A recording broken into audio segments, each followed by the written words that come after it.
Throwback Thursday time on Locked On Vols. What big program anniversaries are set to come up for the 2025 season and some of the historical volunteer figures that shaped this program to date? All that and more coming up with Neyland Press Corps on a Thursday, Locked On Vols.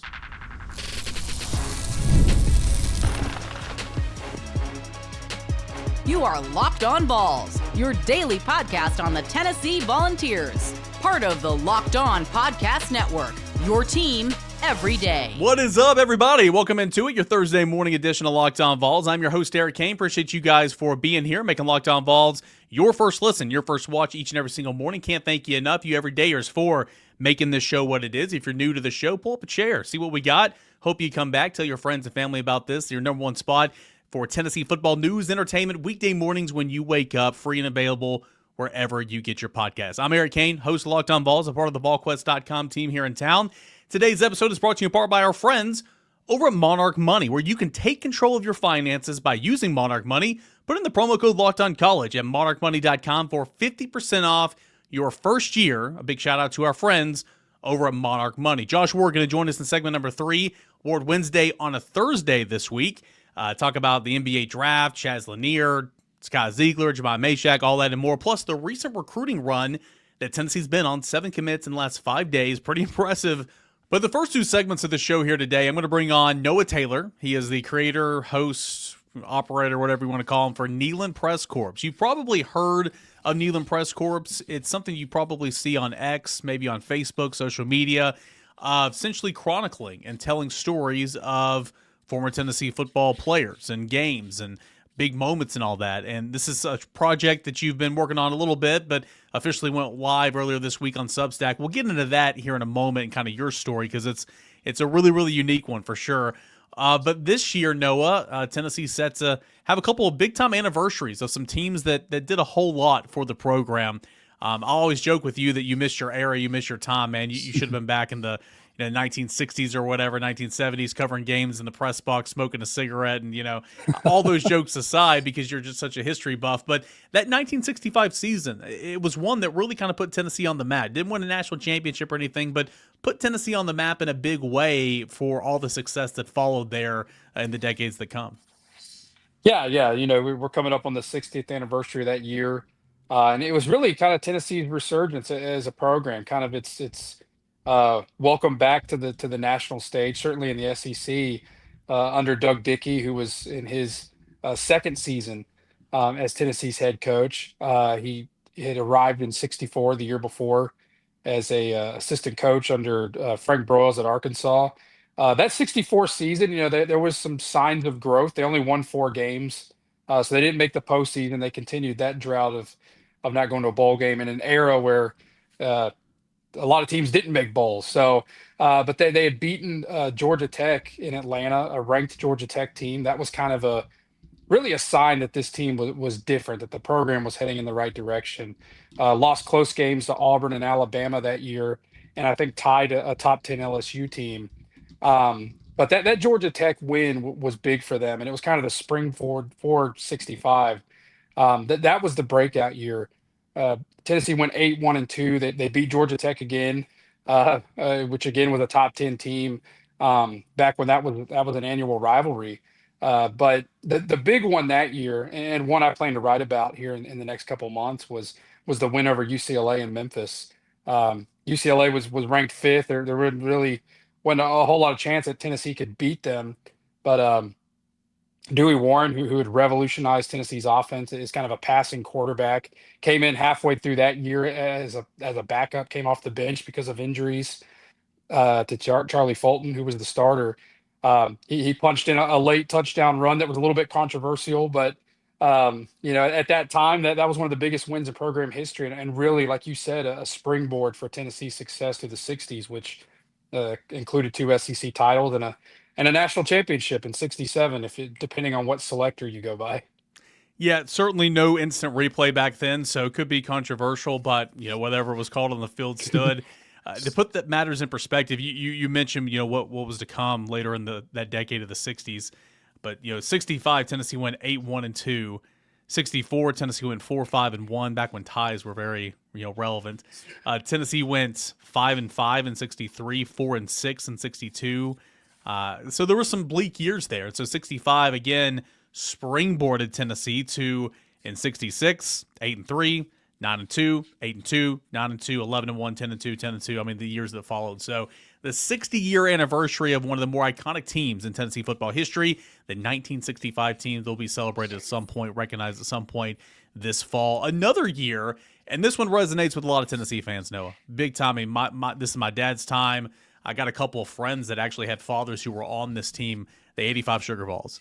Anytime you have a nickname of the Sugar Vols, I mean, that means something because, prior to the college football playoff era and really the BCS era, I mean, the Sugar Bowl was just massive. I mean, it's where you wanted to be every single year. And interesting story of that team, interesting players, took down a couple of juggernauts, and, of course, ended with a win over Miami.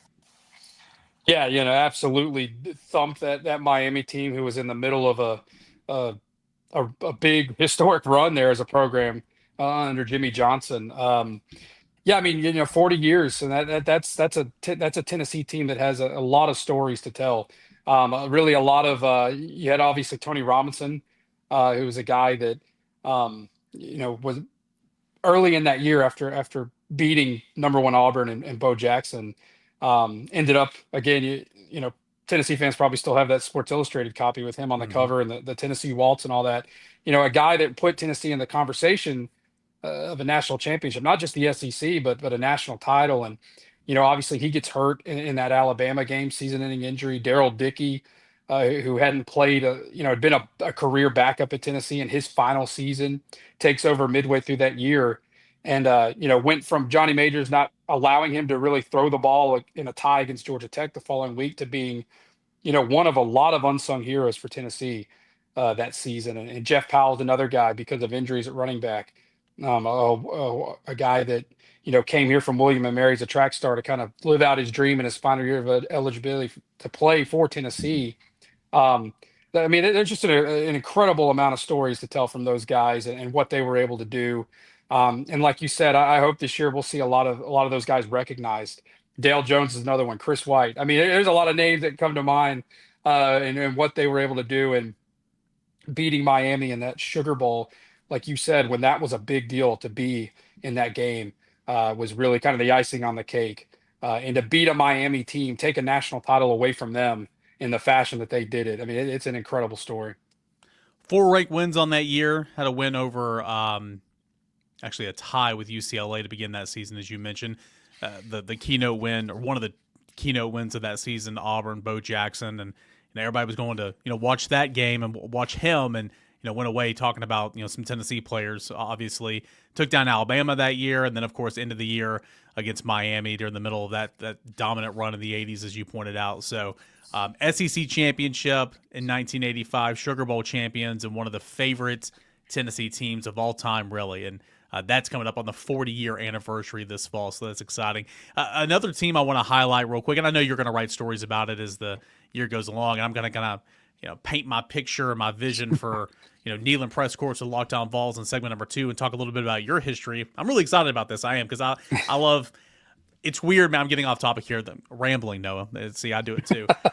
I sit here and I doom scroll at night, and I'm just, algorithms and everything, and like what's big on my algorithm right now is, outside of Star Wars stuff and Harry Potter, is World War II, is World War I, and just the stories of old interviews of fighter pilots and everything. And I love that stuff, and I love chronicling history and what shaped this country into what it is and all that. We're talking about sports right now, but that's kind of what we're doing with Tennessee football. Yeah. And 85 was one of those teams. 95 as well. 95, of course, won the Citrus Bowl.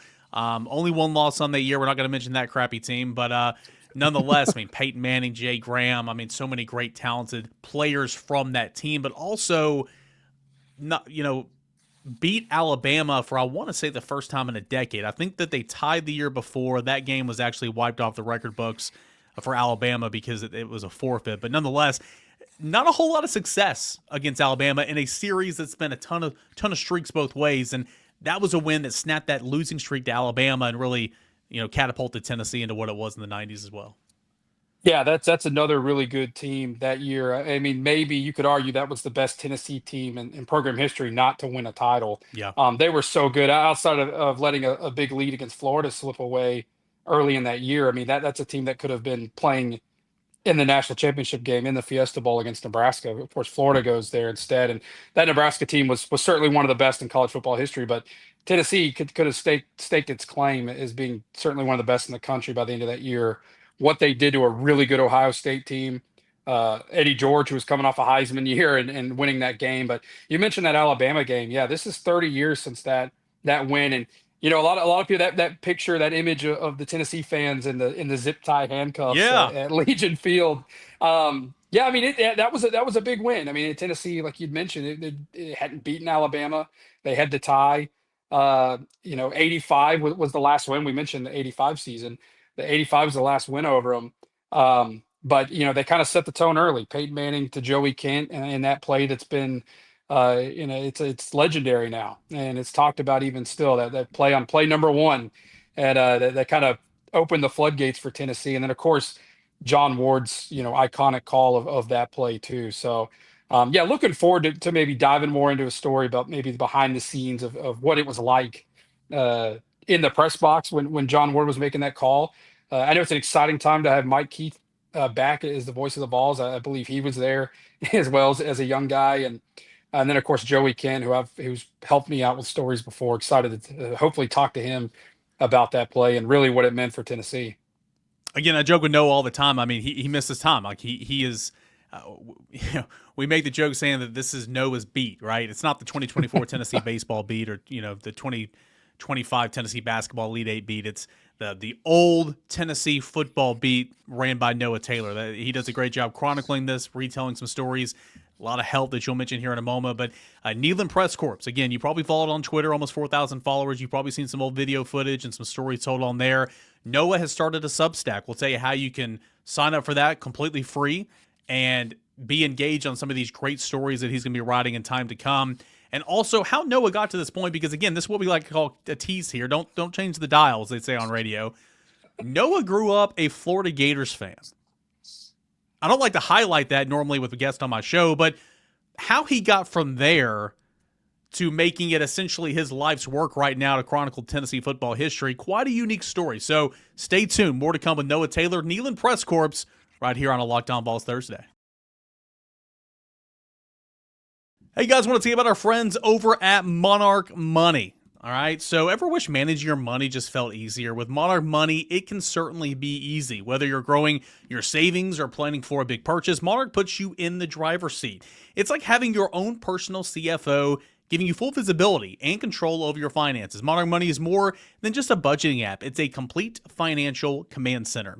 You can track all of your accounts, all of your investments, all your spending in one place. So in addition to managing your money, you're also building wealth. I talk about this all the time. I mean, we're all adults here, right? I mean, I got mortgage coming out of this bank account, drawing retirement from this bank account, got subscriptions to this bank account. I mean, I signed up for the Substack over at Neyland Press Corps the other day. I used this credit card. I mean, I got crap all over the place, right? But with Monarch Money, it's all concise and all in one spot. And that helps me because I'm kind of scatterbrained as it is, right? So it helped me.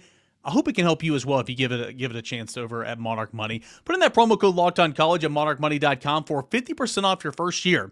That's monarchmoney.com, promo code LockedOnCollege for half off your first year. Again, check out our friends over at Monarch Money. All right, if you stayed with us, thank you. I don't typically bring on fans of other teams and all that type of stuff, but this one's interesting. Again, I'm highlighting Noah Taylor here, who runs the Neyland Press Corps Substack and Twitter account and all that.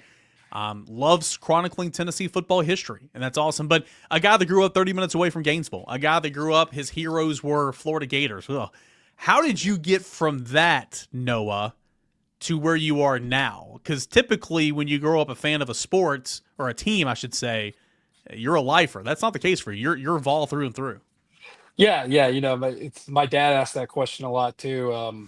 He went to UF, so no, he's been super supportive of me and the journey I've gotten to take. But it's an interesting one. I like you said, grew up around Gainesville, grew up going to Florida games. My wife went to UF as well, so I got a little history there with Florida, and you know I'm thankful for that too, because it got me interested in sports, got me loving sports. But for me, it started out with my dad, and it started out with him telling me about how he used to sneak into games at Florida Field back when that was pretty easy to do. You could climb under the wooden bleachers and watch the game from behind the shrubs there. Drink the discarded liquor bottles, what was left in them as a teenager. But he would tell us the coolest stories, and just I'd have to imagine them. And these are how we spend our off seasons. We're watching either VHS tapes of the '97 Sugar Bowl game, or we were talking about games he went to, and I had so many like memories of trying to see what that looked like, what that was like for him, and what the stadium looked like, the helmets, the uniforms, and I just fell in love with that era of SEC football. I thought there was a lot of characters there, a lot of stories to be told, from that era. And then obviously when I got to Tennessee, which um, came here in 2013 with my wife, uh, you know, we got a cabin in the area, and then drove over to Knoxville one night, snuck into Neyland Stadium, which I think I'm allowed to say now with the Everybody statute. snuck into Neyland Stadium, Yeah. man. You're not special, all right? Yeah, yeah, statute of limitations things and all that. So I think it's okay to say now, but yeah, we came in, and just it was beautiful, man. It was so cool. It was empty, full moon over the thing. It was really picturesque, and walked all over campus, ran all over the field. Wife is telling me let's hurry up and go before we get arrested. But just fell in love with Knoxville, fell in love with this campus, and that night we were like, okay, when you're done with school, this is to my wife, when you're done with school, um, let's move to Knoxville. I want to go to UT. And then so a couple of years later, we made it happen, and it's opened incredible doors for me. I love this place. My two girls were born here. Um, it's I was on the Tennessee football beat for 6 years. I mean, my goodness, a kid that grew up reading sports pages and our columns about SEC football, to be able to be part of that for the last 6 years has been incredible. But when I started this up a couple years ago, I wanted to channel my love for history, SEC football history, Tennessee football history, and turn it into a way, is what I like to call it, covering Tennessee football from the past. Kind of like what you talked about. I'm not writing a whole lot about the current Vols now. I'm writing about past ones, and I think that's cool, because you got a whole generation that's not aware of these games, these players, these moments. But you also have people that were there that remember it, or maybe the memory's been lost, and you share a clip, you share an article, and it brings back good memories for them. So I just thought this place, this school, this state, it's given me so much, and if I can give anything back at all, I hope it's to play a small part in preserving these stories. Yeah, no doubt. And you've had a lot of help. Bud Ford, David Grimm, University of Tennessee, for chronicling its history and highlighting its heroes of past and present. And, they're going to continue to do that in the future. So always give credit where credit's due, for sure. But really enjoyed following your Twitter account the last couple of years. And obviously you and I are buddies. So, we talk about it, in person as well. But started the Substack, man. And, you were with Rivals for a little bit, and of course, you've been at the Daily Times. You were the sports editor at the Daily Beacon and all that. But now you got this Substack to where you're going to write a lot about, these past games and past players and all that. And it's completely free to sign up. And I'll drop the link in the show notes of this as well. But that went live earlier this week. You can pledge a donation if you want to and all that. But, here on Locked On Vols, we're going to continue this as long as you'll want to come on. Throwback Thursday, highlighting something every single Thursday. And I hope to carry this into the season as well, where we're always talking about, okay, man, keys of the game, Tennessee, Florida. Tennessee hadn't won down there since 2003. What's going to happen? Casey Clausen's not on the roster. Can Joey Aguilar get it done? Like, we're always talking about that week, but also maybe want to take the time in this show every week during the season to kind of highlight one of the massive Tennessee, Florida games, one of the massive Tennessee, Arkansas games. And and kind of revisit that as well. So I'm excited. I think this can be a whole lot of fun, and I think that obviously by the outpouring of support you've already got for your channel, there's an interest there for sure. No, you're right. I mean, it's like you said, we launched it yesterday, and something I'd been wanting to do for a while. I was thankful to Rivals and my opportunity to cover Tennessee for them the last 3 years. I used that as an outlet, and obviously I had a ton of creative freedom there to write what I wanted and tell stories I thought were interesting, that I was excited about. But yeah, I mean, I started out with Neyland Press Corps. The Twitter account was kind of just a way to share old clips, maybe a little story attached, but you only get so many characters. And I thought, well, here's a great way to write full stories, to write, in-depth, hopefully features on these guys, on these players and plays and games, and I think this is a good avenue for it. And yeah, it's free to subscribe. I'm grateful for the support I've gotten. You included, Eric. Um, some friends, colleagues that have reached out, that have shared my work the last couple days. It means a lot, and I just hope that the fans who've been incredibly supportive, again, bringing up great memories, and that's been the biggest motivator for me. Are those people, the people that talk about going to games with their dad and seeing Tennessee beat Auburn in 1985, or seeing Condrich Holloway, do all the incredible, crazy stuff he did in the early 70s. To hear people talk about that, and that just motivates me to do it more. And so I really appreciate that. And if you want to subscribe, again, it's free to do. Click subscribe, create a Substack, and you'll be sent in your inbox every time we post a story. It'll go to your inbox, and you'll be able to read it first thing. Yeah, I mean, I was encouraged to do Substack a long time ago by the great people here at Locked On. Managing the journalist quarters, moderating that is a job and then some in itself. But so I never got around to Substack, but I did it the other night. Super easy, completely free. All that and more to subscribe to Neyland Press Corps. So I'm going to drop that link in the show notes. So go ahead and check that out. Noah, kind of a teaser. I don't know what we're going to talk about next Thursday, but obviously we're going to highlight something every single week. What are some things that you plan on? You don't have to go super in depth, but just what are some things, some games, some stories, some players that you're going to hit on at some point this football season that might encourage people to go ahead and subscribe to Neyland Press Corps? Yeah, I've got some stuff that's kind of in the works right now, that I'd love to run here before the season starts, and then obviously in season. We mentioned that UCLA game in 1965.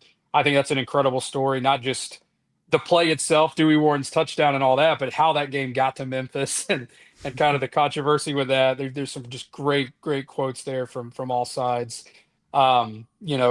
Syracuse, that's Tennessee's opener. That's Oh, yeah. that's everybody's talking about the 98 season and drawing the parallels here. And that was the kickstart to their national title run. But there's I think a little bit of a forgotten Tennessee Syracuse matchup in 1966. Features a lot of the same guys we've talked about on the show today.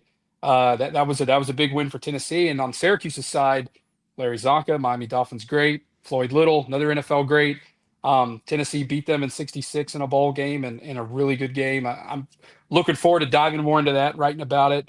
And again, just as the season goes along, just coming up with more stories and trying to connect them to this modern era.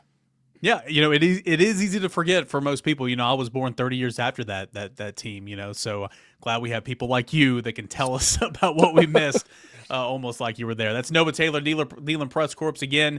Check out his Substack. I'll drop the link in the show notes, and he will be back on every Thursday right here on Locked On Vols. Noah, great stuff, man. Thanks so much. Thanks for having me on, Eric. Appreciate it, man.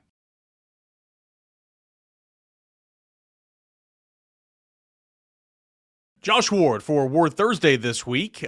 Josh, Tennessee, 7 commits in a 5-day span. Not bad. 4 commits last weekend, 3 on Tuesday afternoon. It feels like Josh Heupel's got this thing rolling a little bit right now. Yeah, we saw over, 5 or 6 weeks, Tennessee brought in a lot of visitors, and it brought a lot of conversation. And I think fans said, okay, where are the commitments? And eventually they were going to come. Tennessee was not going to not sign a class. So we knew commitments were going to come at some point. And now I think they're starting to roll in with guys that Tennessee staff has prioritized and at different positions, getting Kedrick Golston there at the edge position on the defensive line, getting another defensive lineman in Darion Albert, one of the more recent ones. So up front on defense, up front on offense with Edward Baker, and then attacking in the second and third levels on defense. TJ White's a big get. Maybe he's the name I should have led with, because not only where he's ranked, trying to find more talent, more elite talent at linebacker, that is a big deal right now. And getting TJ White could be one of the answers there with what they've also recruited in the last couple of years. So we'll see what's next, as Tennessee has recruited other very highly touted players, and Tennessee will continue to add to the class. But Tennessee was looking to pick up some momentum in terms of commitments, and that's happened. Yep, 16 total commits so far, 7 commits in a 5-day span, 1 5-star, 8 4-star, 7 3-stars, and some more guys will be making their announcement, known pretty soon. Javonte Smith, we'll see what he decides. I think he's going on the 8th. Joel Wyatt, he kind of pushed his back. It was going to go on the 6th. Of course, he's the top player in state. I like a lot of, and TJ Watt is a really big get, to your point. And I think if Tennessee's able to land Braden Rouse at linebacker, I think that's a big hit. I like a lot of these guys. Tennessee's still in it for Savion Hyder. Tennessee's still in it trying to get Tristan Keys to flip. I feel like those are going to go on down to the wire into December. Need to hit some of these big boy battles. Not to justify your roster, but if you want to have any hopes of kind of solidifying yourself as a top 10 class, you got to win some of these big boy battles. So I'm intrigued to see kind of what Josh Heupel does the rest of the summer, and certainly some of those fall. There'll be new names that pop up in the fall as well. Yep, and you never know. Tennessee gets a commitment from Legend Bay. I'm sure Tennessee will continue to recruit him hard to make sure they hold that commitment. Just like Tennessee's maybe missed out on some guys. They missed out on Tristan Keys at one point, but they didn't give up, and Tennessee is still very much in the mix despite his commitment to LSU. He is, as far as I'm concerned, he's an open recruit. He just has kept that commitment tag next to his name on the sites. So there will be a lot of work still to be done, but Tennessee has done a really good job getting highly touted players to campus in May and June. Hyder's a big deal. At one point, I wondered, okay, Tennessee, can they really go get Savion Hyder, or are they going to be more one of those 2 or 3 teams that he really likes, and he just ends up at Michigan? He may still end up at Michigan, but Tennessee's made it a real battle. Tennessee has kept it a real battle with Keys. So, can something change with Tristan Givens, a guy that did commit to Texas A&M? These are just examples of, just because something happens doesn't mean something is done. That can go both ways. Tennessee has positioned itself really well. Tennessee has a really good chance to finish with a top 10 class. And look, a lot of SEC teams are going to finish with top 10 classes, top 10 to top 12 classes.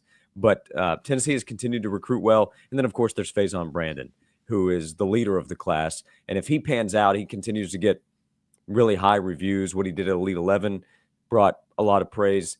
That can also change what the future of this class is. NBA Vols in the draft last week. Pretty good showing. Chaz Lanier, of course, a second-round pick, 39th, 37th overall, Detroit, whatever that is. We knew that was expected. He was, kind of fringe first, second round, but probably first couple picks in the second round. Then Jahmai Mashak, Mr. Irrelevant pick there in the second round. Surprised, Josh Ward, that Jahmai Mashak was picked. I was a little surprised, but on our show on Josh and Swain, we talked about it leading up that, hey, there's a possibility here. Jahmai is such a talented defender, and NBA teams know what he's capable of on the defensive side. I know there's this idea that they just don't play defense in the NBA. The winning teams play defense in the NBA. The Oklahoma City Thunder won the title because of how good they are defensively, and the franchise that drafted him has the mindset, grit, and grind. Tony Allen is beloved in Memphis because of how good of a defender he was, not because of what his offensive game was. Jahmai still has work to do. He still has to work on his offensive game. You still have to be able to produce something on that end of the floor. And the Grizzlies decided he's a big-time athlete. He has an incredible work ethic. He has A-plus character. And right now he can defend in the NBA. The Grizzlies are going to give him a chance to develop on the offensive side. And that's going to give him a shot at some point to play at the next level. Couldn't be happier for him. He deserved it. He put in all the work to be a productive player at Tennessee. This past season, Rod Clark had to respond to this idea that Tennessee might be better without Jahmai on the floor, and didn't beat around the bush on it. Just said that's stupid because Tennessee was better with Jahmai Mashak. He's not a box score player. He's a basketball player, and the Grizzlies realized that. What do you like about Chaz Lanier's fit in Detroit? And then some of these other guys that got contracts for Summer League, Zakai Zeigler, Detroit as well, Igor Milicic, and of course, Jordan Gainey as well.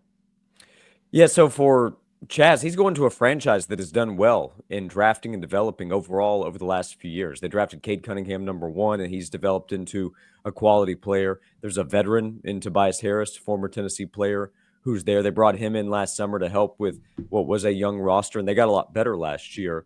And every team needs shooting. Chaz can be a high-level shooter. There are other areas of his game where he either needs to develop or they'll have to work around. But that's why he's a second-round pick and not a first-round pick. I think it's a great value with what his offensive potential is. Again, every team needs shooting. The Pistons are in a position where they could add a shooter. So I'll be curious to see what kind of role he might get in his first year. Wouldn't be surprised if he's a mix of playing in the NBA some, or at least with the NBA roster and then in the G League. That's pretty common. 4 second-round picks. But I mean, he has NBA strength. If he were 2 inches taller, I think he's a first-round pick.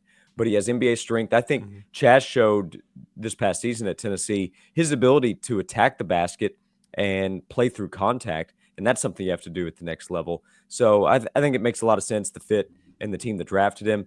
Excited to see what Zakai, Igor, and Jordan can do from a summer league standpoint.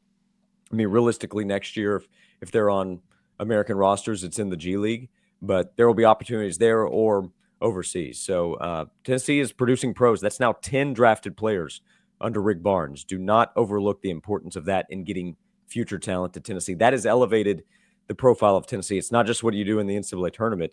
It's playing the big regular season games. Tennessee does that, and getting guys drafted. And Rick Barnes has done that at Tennessee. Yep, a lot of guys going to the next level here at Tennessee, certainly in basketball, baseball, football. So it's a pretty good spot to be a springboard to go make some real money in whatever professional league you're pursuing. Speaking of which, Zakai Zeigler has dropped his appeal.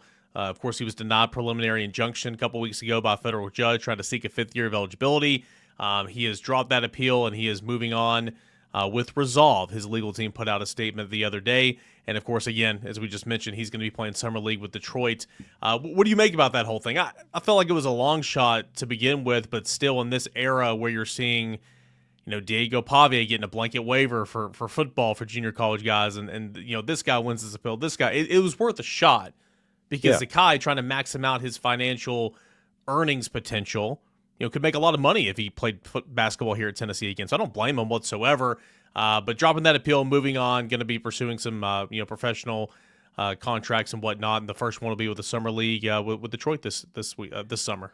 Yeah, no surprise. Once we found out he was going to go play Summer League and that Jordan Gainey was going to do the same, I thought that would put a wrap on. I guess they just needed to make that official in court. It was worth a shot, but once he had that first denial a few weeks ago, I thought that was a pretty clear indication that this probably isn't going to happen. And I think Rick Barnes and his staff knew that it was a long shot, and they've been operating as if Zakai wouldn't be coming back or Jordan wouldn't come back. So now we just know that that's officially the case. I'll still be curious in the future. Do we see 5 to play 5? Does that rule change? There's been this assumption. I think there was an assumption that it would happen by now from some people, and that obviously isn't the case. So I don't know what the future is there. I'm going to continue to avoid predicting what will happen in courts. It's not clear as day as everybody wants it to be. Even with the Pavia situation, we've seen some denials with junior college claims, one of those Alberto Osuna, and some victories. Not every case is exactly the same, but for Zakai, he had an incredible time at Tennessee. He's going to make professional money. It'll be just a matter of where exactly that happens. And then at some point, I hope he's back in Knoxville and he finds some future in Knoxville because he is beloved by Tennessee fans. He'll forever be a Tennessee legend. Yep, it's going to be interesting to see what all plays out. And if they do end up passing that 5 for 5, the lawsuits that come from that, do they go back and back pay some compensation to guys like Zakai Zeigler? Because again, I don't know if this will happen, but I mean, Zakai stood to make a lot of money if he were to play another year of college basketball. Who's to know, how much he's going to earn, pursuing this route? But I'll be intrigued to see if any lawsuits come out of that if the 5 for 5 end up passing at some point in time. So it'll be intriguing. The one thing I will predict, we will have more lawsuits when it comes to college athletics. I am confident in that. Exactly what they'll be claiming and trying to get, I don't know, but we will have more lawsuits. You can bet on that. No doubt about that. Josh Ward, co-host with VFL Jason Swain on Josh and Swain, The Sports Animal, weekdays noon to 3. Again, 99.1 The Sports Animal. Josh, as always, man, thanks so much. Thanks, Eric. That is Josh Ward. We usually do that bit on Wednesday, but today it's Thursday, and so appreciate him coming on, talking a little Tennessee basketball, talking a little Tennessee recruiting. Noah Taylor from Neyland Press Corps joined the show. We're going to start having him join every Thursday as well. Hope you guys enjoyed that first segment of Throwback Thursday. Fun show.